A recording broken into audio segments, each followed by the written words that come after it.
राजला भेटायला आलात, पण तुम्ही राजचे कोण आहात आणि तुम्ही स्वतःबद्दल अजून काहीही सांगितलेलं नाहीये.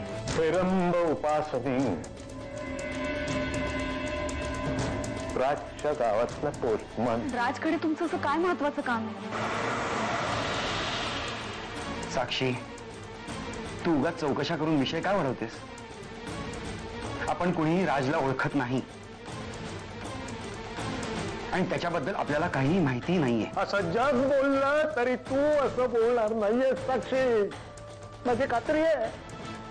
म्हणून तर या म्हातारपणात वणवण करत परत इथं तुझ्यापर्यंत पोहोचून ठेवती.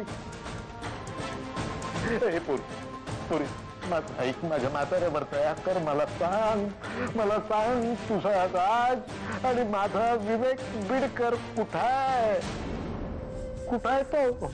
आम्ही जिवंत असेपर्यंत रागिणी नीलराजांच्या आयुष्यात येऊ शकणार नाही, किंबहुना आम्ही ते होऊ देणार नाही. सैना, लहान तोंडी मोठा घास घेतोय म्हणून आधीच माफी मागतो आपली. नका पुन्हा नील भाऊजींचं आयुष्य जगायला जाऊ. जगू द्या त्यांना त्यांचं आयुष्य सुखाने. मनावर नको नको ती ओझी घेऊन आपण उगीच जगत असतो साईमा. पण अहंकाराचं ओझं थोडा वेळ उतरवून ठेवलंत ना, तर तुमचं तुम्हाला जाणवेल आयुष्य किती सुखाचं आहे ते. नील भाऊजींच्या सुखात सुख मानू शकाल तुम्ही साईमा. आईपणाचं भाग्य नाही मिळालं आम्हाला, पण तरीही आम्ही त्यांच्या भावना समजू शकतो. तुम्ही तर त्यांची आई आहात. मग त्यांचं मन तुम्हाला का वाचता येत नाहीये साईमा? आणि जे विधी लिखित आहे, जे आपल्याला कधीही बदलता येणार नाही हे माहिती आहे, ते बदलण्याचा अट्टहास करून तुम्ही स्वतःला त्रास का करून घेताय साईमा?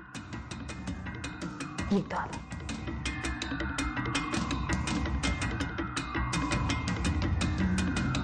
जाता जाता एकच विनंती आहे, ही रक्कम तू तुझ्याजवळ ठेव. आणि राज आला किती आला ते, आणि माझा फोन नंबर देखील दे.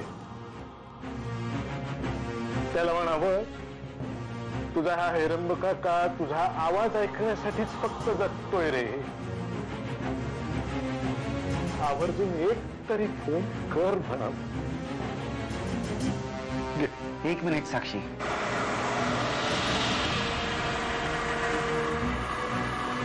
तू हे पैसे घ्यायची काही गरज. काका एक मिनिट.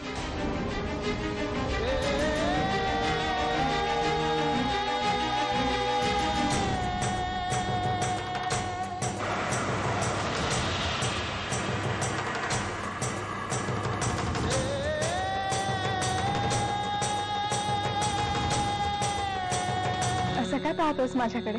रागिणी, तुझं मंगळसूत्र कुठे आहे? भैया साहेबांनी माझ्या मंगळसूत्राचा सौदा केल्यापासून मी ते कधीच घातलं नाही. दुर्दैवी होता मी रागिणी की आम्हाला भैया साहेबांसारखे भाऊ आहेत. पण लक्षात ठेव, त्यांनी जो तुझा अपमान केलाय तो आम्ही विसरणार नाही. या आजारपणातून बरे झाल्यावर प्रत्येक गोष्टीचा बदला घेणार होता मी.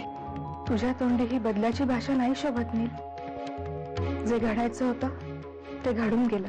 साक्षी, काका जे काही बोलला ते अगदी प्रॅक्टिकल होतं. या सगळ्यातून तू लवकरात लवकर बाहेर पडावंस असं आम्हाला सगळ्यांनाच वाटतं. आणि तेच तुझ्यासाठी चांगलं आहे आणि आमच्यासाठी. रागिणी कुठे गेली? माहिती नाही मला. मॅडम जाता जाता तुमच्याकडे चिठ्ठी ठेवून गेली. मला तुला सोडून जावं लागतं, कारण आपण एकत्र आल्याचं भैया साहेबांनी समजलंय. त्यांनी मला प्रत्यक्ष भेटून धमकावलंय की मी तुला सोडून गेले नाही तर तुझ्या जीवाचं बरं वाईट करतील ते. रागिणी,